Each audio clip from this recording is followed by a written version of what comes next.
আমি চৈতালি। আজ আপনাদের কাছে আমার মনের কথা বলতে চলে এলাম। মনের কথা বলতে মনে পড়ল, সেদিন ফেসবুক ঘাঁটতে গিয়ে দেখলাম কোনো একটা বাংলা সিরিয়ালের একটি দৃশ্য নিয়ে হইচই পড়ে গেছে। ছেলের ফুলশয্যার দিন ছেলের মা নাকি ছেলের সাথে একই খাটে ঘুমিয়েছে, আর পাশের চেয়ারে বসে রাত কাটিয়েছে। দৃশ্যটি যিনি লিখেছেন তাকে প্রচুর লোকের গালাগাল খেতে হয়েছে। এমনকি এ কথাটাও বলা হয়েছে তিনি নাকি এইসব দৃশ্যের অবতারণা করে সমাজকে কলুষিত করেছেন। কিন্তু বিশ্বাস করুন, এমনটা সত্যিই হয়। আমার সাথে হয়েছে। সিরিয়াল তো মেয়েটির মোটে একটি রাত নষ্ট হয়েছে, রাতের পর রাত। আমার গল্পটা তাহলে শুরু থেকেই বলা যাক। আমি উত্তরবঙ্গের মেয়ে, বাবার চাকরি সূত্রে দার্জিলিংয়ে থাকতাম। অয়নের সাথে দেখাও সেখানেই। মাকে নিয়ে বেড়াতে এসেছিল অয়ন। প্রথম নজরেই ভালো লেগেছিল ওকে। খুব সুন্দর কথা বলতো, দেখতেও ভারী সুন্দর। অয়নের মা আমায় বলল, কিরে, আমার মেয়ে হয়ে থাকবি? বড় মেয়ের শখ ছিল আমার। নিম্ন মধ্যবিত্ত পরিবারের মেয়ে আমি।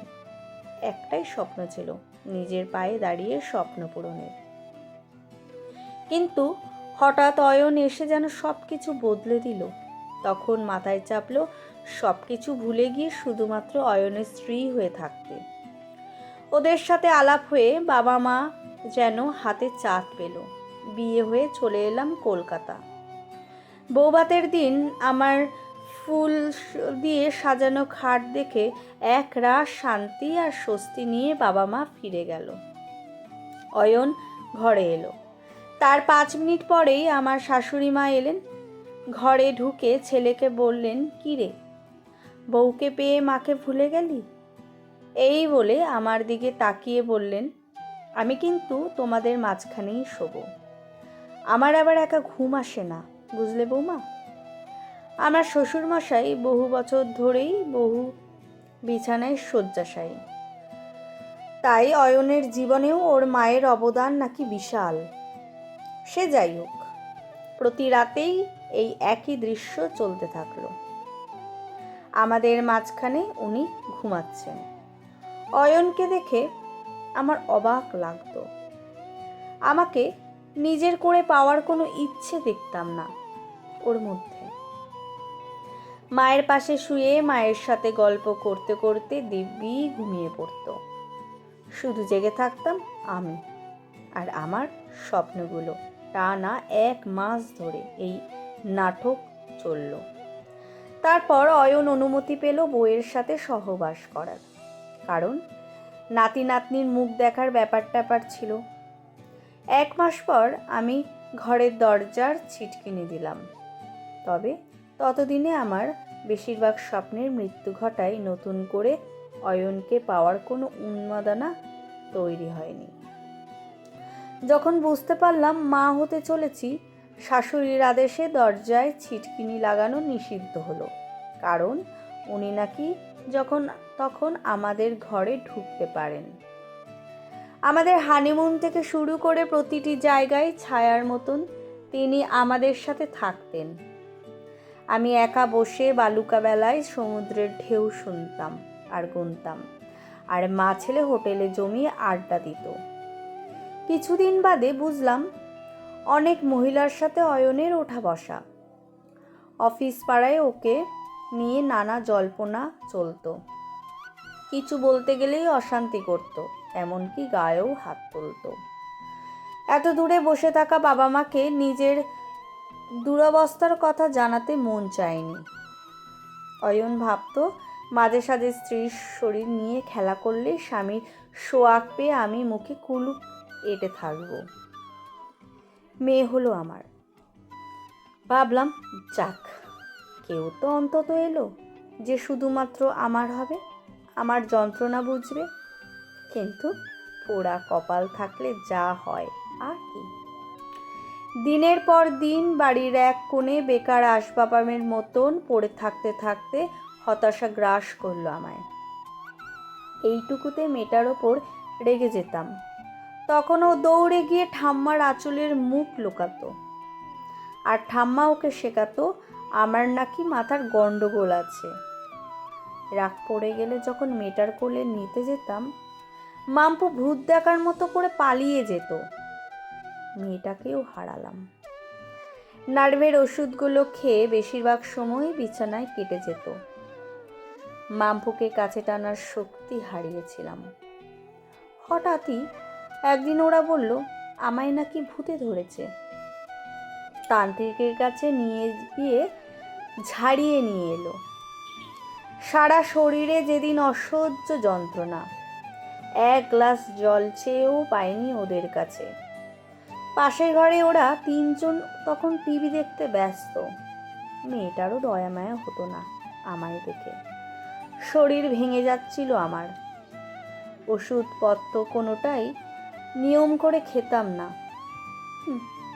বাঁচার ইচ্ছেটা ক্রমশ হারিয়ে যাচ্ছিল। হঠাৎ শুনলাম অয়ন নাকি কোনো এক বিবাহিত মহিলার প্রেমে পড়েছে। একদিন ঘরে ঢুকে দেখি আমার খাটে বসে ওরা দুজনে গল্পে মত্ত। শাশুড়ি আমায় বললেন এই মেয়েটিকেই নাকি তিনি প্রথম দেখে অয়নের জন্য পছন্দ করেছিলেন, কিন্তু অয়নের নাকি যখন ভীমরতি ধরেছিল তাই আমাকে বিয়ে করবে বলে বায়না করেছিল। মাথা গরম হয়ে গেল আমার। খুব চেঁচালাম। ওরা সবাই আমার অবস্থা দেখে হাসছিল। পাগলামি দেখে লোকে যেমন মজা পায় ঠিক তেমন। বাবা মারা যাবার পর দাদার বোঝা হতে চায়নি বলে বাড়িতে কিছু জানায়নি। সেদিন রাতে অয়ন আমায় বলল আমাকে নাকি ডিভোর্স দিয়ে ওই মেয়েটাকে বিয়ে করবে। সেও নাকি স্বামীর পত্র ছেড়ে ওকে নিয়ে ঘর বাঁধবে। আমি বললাম কোথাও যাব না আমি, কেনই বা যাব। সেদিন রাতে বাড়িতে পুলিশ এলো। আমার মেয়ে নাকি অভিযোগ করেছে আমি ওর ওপর মানসিক অত্যাচার করি। পুলিশের আড়ালে ওর গালটা ধরে বললাম কেন বললি মাম্পু এমন মিথ্যে কথা? আমি তোর সাথে কখনো এমন করতে পারি? মেয়ের তখন ক্লাস 9। মুখ বেঁকিয়ে বলল মিথ্যে না বললে তুমি তো বিদেয় হবে না, তাই বলতে হলো।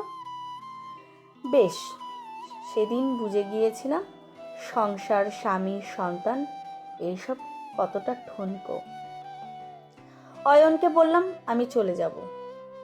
এক কামরার একটা ভাড়া বাড়িতে গিয়ে উঠলাম। মরচে ধরে যাওয়া শিক্ষা ঝালিয়ে নিতে উঠে পড়ে লাগলাম। দার্জিলিংয়েও আমি চাকরি করতাম। বিয়ের আগে কখনোই বেকার বসে থাকিনি। বাড়ি থেকে বইপত্র আনিয়ে চাকরির চেষ্টা শুরু করলাম। ভয় করছিল খুব, এই ভগ্ন শরীরে কোথায় কাজ করব, কোথায় কাজ পাবো। কিন্তু ঈশ্বরের আশীর্বাদে চাকরি পেলাম আমি। একদিন লোকমুখে খবর পেয়েছিলাম মামপুর পক্স হয়েছে। ছুটে গিয়েছিলাম একবারের জন্য মেয়েটাকে দেখব বলে, কিন্তু ওরা দরজা খুলেনি। 1 বছরের মাথায় হঠাৎই অয়নের মা মারা যায়। কাকি শাশুড়ির কাছে খবর পেয়ে শ্মশানে গিয়েছিলাম শেষবারের মতো দেখার জন্য। আমার মনে হয়েছিল যাওয়াটা উচিত। অয়ন আর মামপুর সামনে গিয়ে দাঁড়াতে অয়ন বলল ভুলেও ভেবো না মা চলে গেছে বলে, তোমার পথ পরিষ্কার। মা মৃত্যুর আগে আমায় বলে গেছে তোমাকে বাড়িতে ঢুকতে না দিতে। আমি খুব শিগগিরই বিয়ে করছি। আমি হেসে বললাম তোমার মনে হয় এখনো আমার সংসার করার স্বাদ আছে? আজ এসেছি কর্তব্যের খাতিরে। তোমার সাথে সন্ধি করার কোনো অভিসন্ধি আমার নেই। মাম্পু আমাকে দেখে মুখ ঘুরিয়ে চলে গেল। তখন মনে হলো সত্যি হয়তো আমি ভালো মা হতে পারিনি। আর কখনো যাইনি ওদের কাছে, ভিক্ষার ঝুলিনি। এত বছর পর নিজের পায়ের তলার মাটি শক্ত করতে পেরে বেশ ভালো আছি। চাকরি করে যা টাকা পাই নিজের একার ভালোই হয়ে যায়। অয়ন ওই মেয়েটিকে বিয়ে করেছে। সোশ্যাল মিডিয়ায় তো আজকাল কোনো কিছুই গোপন থাকে না। মাম্পুর সাথে ওদের ফ্রেমবন্দি দৃশ্যগুলো চোখে পড়ে মাঝে মধ্যে। দেখে তো মনে হয় ভালো আছে ওরা। সত্যি এরকম সুন্দর মুহূর্ত আমার কপালে কখনো জোটেনি। ওরা ভালো থাকুক, এটাই চাই। তবে মাম্পুকে আমার একটাই প্রশ্ন, মাকে কি একবারের জন্য মনে পড়ে না? আমিও নিজেকে নিয়ে ভালো আছি। মোটিভেশনাল কোট সহ নিজের ভালো থাকার ছবিও পোস্ট করি। তবে দিন ফুরালে যখন একা ঘরে ফিরে দরজা বন্ধ করি, তখন বুকটা হু হু করে ওঠে। আসলে কি বলুন তো, কাছের লোকেরা আঘাত করলে ভালো থাকাটা সত্যিই কঠিন।